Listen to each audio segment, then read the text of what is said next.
En manchette cette semaine, La 20e édition d'Ose entreprendre est lancée.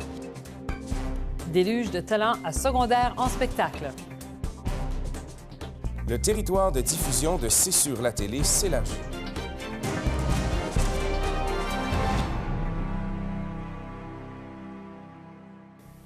Bonjour et bienvenue à votre hebdo régional Vaudreuil-Soulanges. Bonjour Philippe-Olivier, ça va bien? Bonsoir Linda, ça va bien toi? Oui, très bien. Bonsoir à tout le monde à la maison. Alors, on va commencer immédiatement avec les actualités. Une opportunité en or pour les nouvelles entreprises de la région. Effectivement, Développement Vaudreuil-Soulanges, coordonnateur du volet local d'Ose entreprendre, est maintenant prêt à recevoir les inscriptions. En effet, pour sa 20e édition, le défi Ose entreprendre portera le thème « Sors du cadre et ose entreprendre ». Ce projet vise à faire rayonner les initiatives entrepreneuriales. Pour plus d'informations, visitez le site Web. Et un déluge de jeunes talents dernièrement au Chêne Bleu. Oui, effectivement, la finale locale de secondaire en spectacle de l'École secondaire du Chêne Bleu s'est déroulée le 8 février dernier au théâtre Paul-Émile Meloche de Vaudreuil-Dorion. Une vingtaine d'artistes ont présenté des numéros de danse, de chant et de musique devant un jury d'artistes de notre région, courant la chance de représenter l'école à la finale régionale qui aura lieu le 7 avril prochain. Bonne nouvelle ensuite, le territoire de diffusion de C'est sur la télé qui s'élargit. Oui, 2 séries d'émissions seront diffusées en HD dans le Grand Montréal via MaTV Vidéotron dès février 2018. En équilibre et les jeunes explorateurs seront dorénavant diffusés sur le canal 609, permettant à C'est sur la télé de passer de 150 000 abonnés à près d'un demi-million sur le grand territoire de Montréal. Sur la scène municipale maintenant, un premier budget pour le nouveau conseil municipal de Saint-Lazare. Le nouveau conseil municipal de Saint-Lazare a adopté le 30 janvier dernier son premier budget équilibré de l'ordre de 30 millions de dollars. Ce budget se traduit en une hausse des taxes de 1,13 %. Pour une maison d'une valeur moyenne de 370 000 ce qui représente une hausse d'environ 33 par maison. Pour pallier à l'augmentation des dépenses liées à l'entretien des réseaux d'aqueducs et d'égouts, le conseil a majoré la taxe d'eau et la taxe d'égout. Et toujours du côté de Saint-Lazare, une aide financière est disponible pour certains propriétaires de maisons. La Ville de Saint-Lazare rappelle aux propriétaires de maisons avec Fondation Lézardé que toutes les demandes d'aide financière formulées en vertu du programme Rénovation Québec, volet Maison Lézardé, devront être déposées au bureau du service de l'urbanisme de la Ville avant le mercredi 28 février 2018. Parlons économie maintenant, Linda. La foire de l'emploi qui sera de retour. Oui, le 17 février prochain aura lieu la 2e édition de la foire de l'emploi à Rigaud de 10h à 14h. Un rendez-vous incontournable pour les entreprises de la région et les chercheurs d'emploi. L'an dernier, plus de 200 personnes se sont présentées, CV en main, tout au long de la journée. Alors, on va maintenant poursuivre avec notre chronique hebdomadaire, la chronique écolo. Bonjour Léa. Bonjour. Tu es de retour cette semaine. Oui. C'est intriguant ce que tu as là, des cartons, des coquilles d'œufs. De quoi vas-tu nous parler? Oui, mais en fait, cette semaine, on a beau être en février, il y a beau faire froid dehors, mais je m'en viens vous parler de jardinage. Plus particulièrement des semis qu'on va pouvoir commencer à l'intérieur ou commencer à planifier. Puis, je vais être honnête avec vous, j'ai pas le pouce vert. En fait, c'est mon copain qui s'occupe plus des plantes chez nous, mais j'aime beaucoup expérimenter. Et cette semaine, j'ai pour vous des petits trucs écolos pour vos semis. Donc, en fait, je viens surtout vous parler des objets auxquels on peut donner une deuxième vie pour faire des semis. Donc, comme tu as très bien vu, j'ai une crête d'œuf dans mes mains. Donc ça, la crête d'œuf, c'est un objet super pratique parce que c'est déjà compartimenté. Donc, on peut mettre de la terre, mettre les semences dedans, puis les faire pousser ensuite à l'intérieur. Si on veut un petit plus, on peut aussi utiliser les coquilles d'œufs. Donc ça, ce qui est le fun, c'est que, premièrement, la coquille d'œuf, elle rentre déjà dans la boîte d'œufs. C'est la bonne taille. Mm-hmm. Et on va mettre la terre dedans, on va mettre les semences. Et quand que les semences vont être prêtes à être transplantées à l'extérieur ou dans un pot, on a juste à prendre directement la coquille d'œuf, les grainer un petit peu et la planter parce que c'est évidemment compostable. C'est plein de calcium, donc plein de nutriments qui vont pouvoir nourrir la plante. Il y a aussi d'autres objets qu'on peut utiliser. Par exemple, les rouleaux de papier de toilette. Donc, les rouleaux de papier de toilette, on peut les couper en deux, ou si c'est une plante qui a des plus longues racines, on peut garder la pleine longueur. Ça rentre bien dans la crête d'œuf, puis on peut, encore une fois, mettre la terre, mettre les semences dedans. Puis quand c'est prêt à être transplanté, même principe. Aussi, on peut faire avec du papier journal. Donc, on peut créer une petite coquille. Une petite coquille avec du papier journal, oui. Mm-hmm. Puis, encore une fois, le même principe. Moi, j'aime bien les coquilles, moi, les oui. coquilles.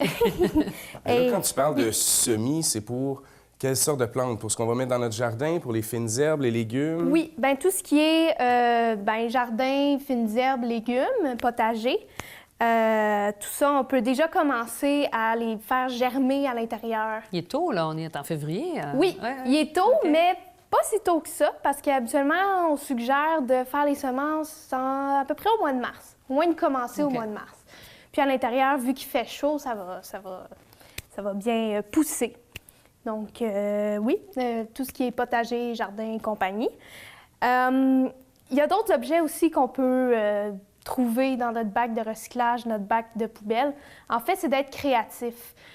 Si on n'a pas de crête d'œuf ou d'objets en carton, on peut toujours utiliser des objets en plastique, par exemple des pots de yogourt ou même des cannes, donc qui vont avoir été rincées, nettoyées.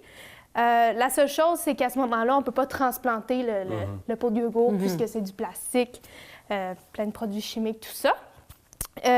Aussi, pour ceux qui voudraient donner un peu plus de pep à leur pouce et qui voudraient utiliser une serre, construire une mini-serre, j'ai vu quelqu'un qui avait une très, très bonne idée. C'était de reprendre les contenants des poulets déjà cuits qu'on achète à l'épicerie. Oui, c'est vrai. Et évidemment, nettoyer tout ça, puis ça forme une serre. Donc, on peut mettre notre crête d'œuf avec les semis dans la serre.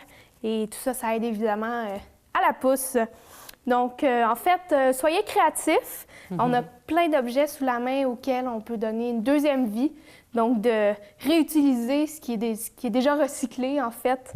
Puis, c'est ça, on commence déjà à penser au pouce, même si il neige dehors. Oui, ça change, hein? Oui. Ça fait passer l'hiver plus rapidement. Oui, exactement. Donc, à la maison, je vous invite à aller sur ma page Facebook, Les Truites Écolo. J'ai plein d'images, plein de liens à vous mettre pour ceux et celles qui seraient intéressés à débuter leur semis. Merci. Parfait. Donc, Les Truites Écolo.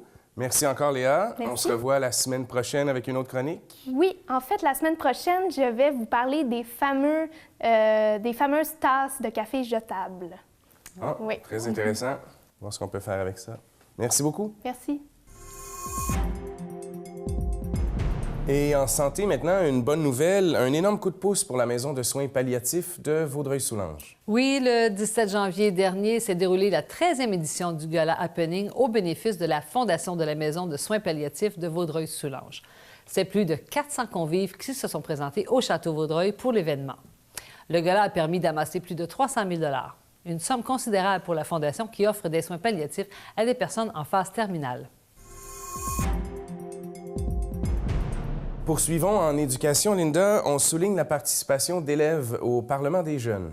Oui, la députée de Vaudreuil, Marie-Claude Nicole, tient à féliciter les élèves de l'école secondaire de la Cité des jeunes qui participaient au Parlement des jeunes 2018, du 24 au 26 janvier dernier, à l'Assemblée nationale à Québec. Au cours de cette 16e législature, plus de 135 jeunes de 3e et 4e secondaire venaient de 39 écoles du Québec, ont profité de ces 3 jours pour s'initier au travail parlementaire. Et enfin, une expérience unique pour des étudiants en sciences de la nature. En janvier dernier, une douzaine d'étudiants du programme de sciences de la nature du Cégep Gérald-Godin se sont rendus au cœur de la jungle équatorienne dans le cadre de leur projet d'intégration en sciences de la nature. Accompagnés d'un biologiste originaire de la région, les étudiants ont pu récolter pendant leur périple de 15 jours un maximum de données scientifiques. Vous pourrez prochainement en apprendre davantage sur leur périple dans la nouvelle série télé Vue par, produite par C'est sur la télé.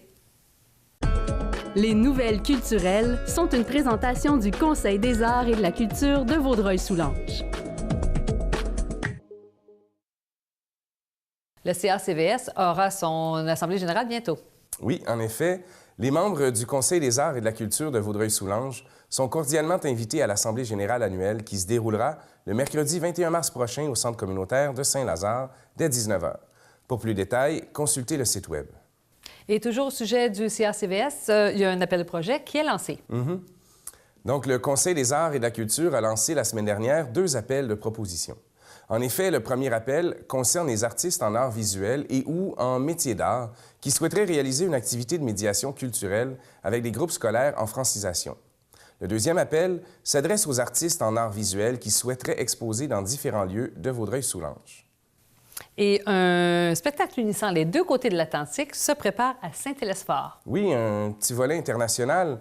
Le 29 avril prochain, sous la direction de Marc-André Thibault et de Thierry Rose, l'Harmonie avancée de la Cité des Jeunes de Vaudreuil-Dorion et l'Orchestre symphonique du lycée David d'Angers, en France, se réuniront à Saint-Hélesphore pour un spectacle regroupant plus de 100 musiciens sur scène. Et une belle programmation les fins de semaine à la Mèze. La maison Félix Leclerc, maintenant nommée La Mèze, prend vie toutes les fins de semaine à compter de 19 h avec des apprentis musiciens, des poètes, des comédiens, auteurs et artistes. Le 2 février dernier, le comédien Serge Postigo était de passage, le temps d'une rencontre en toute intimité. Le 2 mars prochain, ce sera au tour de la pianiste, auteure et compositrice Florence K. de visiter. Le musée organise des ateliers pour adultes.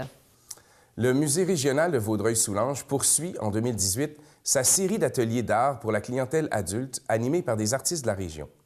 Ces activités, qui permettent de développer sa créativité, rassemblent autant les débutants que les artistes qui désirent s'inspirer d'une démarche artistique. Le vendredi 23 mars prochain, les inscrits auront la chance de se plonger dans l'ambiance de la fête musicale en compagnie de John McRae de Fleuriste Vert Design. Une autre belle soirée pour notre Ligue d'impôt régionale? Oui, en effet, Linda. Le 31 janvier dernier, les joueurs de l'intrépide cabaret d'improvisateurs ont présenté tout un match riche en rebondissements où se mêlaient le drame et l'absurde. Plusieurs joueurs d'absents. Je suis avec Éric Desjaunes. Oui.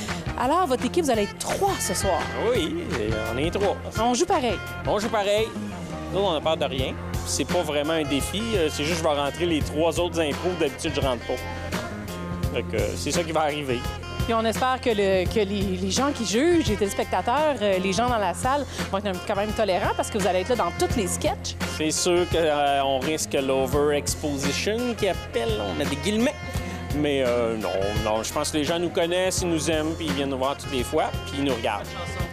Les Jaunes, qui étaient amputés de 2 de leurs joueurs, l'ont finalement emporté par la marque de 8-6 face aux Verts. Les étoiles de la rencontre ont été attribuées à Émilie Nadeau, Anne-Valérie Savage et Daniel Legault. N'oubliez pas que les matchs ont lieu tous les mercredis soirs au bar Chez Maurice à Saint-Lazare. Terrasse Vaudreuil fait des jaloux avec ses patinoires extérieures. Le 27 janvier dernier, les citoyens de Terrasse Vaudreuil participaient à Terrasse sur glace. Pour l'occasion, l'énorme patinoire de la ville, séparée en sections, s'était faite bien belle avec son nouvel anneau au parc Donat-Boutillier.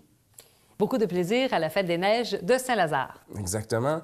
Du 26 au 28 janvier dernier, c'est au Parc nature forestier de Saint-Lazare que petits et grands ont pu participer à une foule d'activités hivernales. Depuis maintenant 15 ans, le festival donne l'occasion aux citoyens de s'adonner au ski de fond, au patin, à la sculpture sur glace et même à la course à obstacles. La température clémente a attiré plus de 1600 festivaliers. Une compétition vraiment hors du commun à Saint-Zotique. Oui, vraiment très particulier. Le 3 février dernier s'est déroulée la 2e édition du Grand Prix de tracteur à gazon sur glace de Saint-Zotique. C'est sur l'étang gelé, sur le site du karting Saint-Zotique, que près de 30 compétiteurs du Québec et de l'Ontario se sont affrontés. Au terme de la journée, les organisateurs étaient plus que ravis puisque 800 visiteurs ont assisté à l'événement. Et le Révolution encaisse une nouvelle défaite. Oui, c'est un dur début d'année pour le Révolution de Saint-Lazare parce qu'en effet, l'équipe de hockey junior 3A vient de subir sa 4e défaite d'affilée en s'inclinant par la marque de 5-0 face aux Titans de Princeville le 3 février dernier lors de son match local qui avait lieu à l'Aréna de Saint-Lazare. Soulignons le 150e anniversaire du Canada avec des moments historiques qui ont façonné notre magnifique région. À titre de députée de Salaberry-sur-Roi, je suis heureuse de contribuer au rayonnement de notre télévision régionale, c'est sûr, la télé. Je suis donc fière de participer à la réalisation du segment Patrimoine historique présenté à chaque semaine durant votre hebdo régional Vaudreuil-Soulanges. Bon Canada 150! Si on enchaîne maintenant, Linda, avec notre chronique historique, tu vas nous démontrer que nous sommes une région bornée. Oui, effectivement. Si vous vous baladez un peu dans les municipalités qui bordent la frontière du Québec et de l'Ontario, vous aurez la chance de découvrir un attrait historique propre aux régions limitrophes, les bornes frontières. Sur ces pierres taillées de forme rectangulaire, on peut lire d'un côté Upper Canada et de l'autre Lower Canada. Ces bornes servaient de frontières aux deux provinces de la colonie britannique. Leur existence est liée profondément à l'histoire de l'Amérique du Nord. Après la défaite de la couronne britannique face aux révolutionnaires américains en 1783, la province de Québec, conquise 20 ans plus tôt à la France, fait face à une situation nouvelle, l'arrivée de milliers de loyalistes américains qui désirent vivre en sol britannique. Afin de les accommoder, le Parlement de la Grande-Bretagne proclame en 1791 l'acte constitutionnel. Celle-ci sépare notamment l'ancienne province de Québec française en deux colonies, le Haut-Canada, aujourd'hui l'Ontario, et le Bas-Canada, devenu le Québec. Le choix de l'adjectif n'est pas subjectif, il découle de la position de chacune des provinces par rapport au fleuve Saint-Laurent. Puisque le Bas-Canada se trouve en aval du Haut-Canada, il se trouve donc un peu plus bas. Le Canada uni est né avec le Canada-Ouest, maintenant l'Ontario, et le Canada-Est, aujourd'hui le Québec. Ce qui vient nous prouver encore une fois que nous habitons une région qui est vraiment riche en histoire. Merci beaucoup pour la chronique. Bien, merci beaucoup, Philippe-Olivier. Et c'est déjà tout pour cette semaine pour l'hebdo régional Vaudreuil-Soulanges. Merci, Philippe-Olivier. C'était très agréable encore cette semaine. Encore une fois, c'est un plaisir et un honneur. Merci beaucoup. Et restez avec nous pour la prochaine émission Tête à tête dont je reçois Mona Awad.